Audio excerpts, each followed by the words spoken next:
लघु कथा हास्य आपके समक्ष प्रस्तुत है। उस तरफ नाला और उजाड़ मैदान होने से गली बंद हो गई थी। लोगों ने कांटेदार तार लगाकर उसे और भी बंद कर दिया था। दोनों तरफ बने मकानों के लिए अब वह एक आंगन जैसी थी। खेलकूद, सगाई, मुंडन जैसे कार्य उसी में हो लेते थे। आबादी अधिक नहीं थी, पर उच्च, मध्यम और साधारण आय वर्ग के कई परिवार उसमें रहते थे। एक तरफ बड़ा सरकारी दफ्तर और दूसरी तरफ एक कारखाना होने से गली अपने में ही सौहार्दपूर्वक सिमटी हुई थी। रहवासियों के दैनिक सरोकारों से को बाहर निकालने के कम ही अवसर थे। बच्चे मिलकर खेलते, मिलकर स्कूल जाते और त्योहारों पर अपनत्व और बढ़ जाता। दिवाली के दूसरे दिन सुबह से ही एक दूसरे के यहाँ पकवान पहुँचाए जाते। किराए के छोटे से मकान में उस परिवार को आए अधिक दिन नहीं हुए थे। गली में यह उसकी पहली दिवाली थी। पकवानों के आदान प्रदान में उसे शामिल होना ही था। पहला मौका और उम्र में अपेक्षाकृत छोटे होने से उसके तीनों बच्चों में बेहद उत्साह था।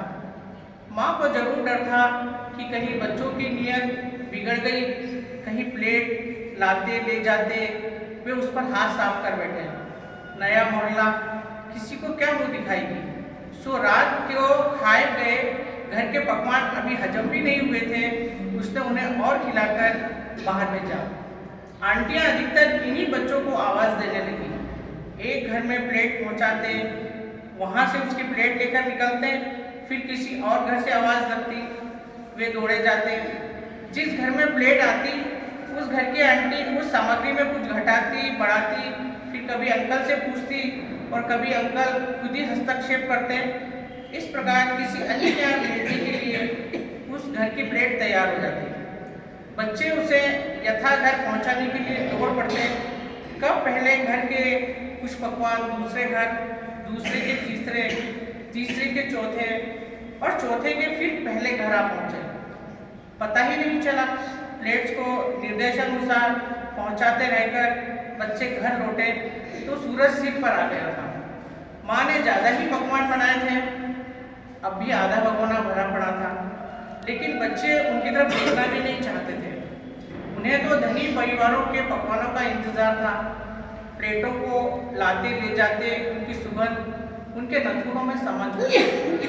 मुंह में आते पानी को रोकना मुश्किल हो रहा था।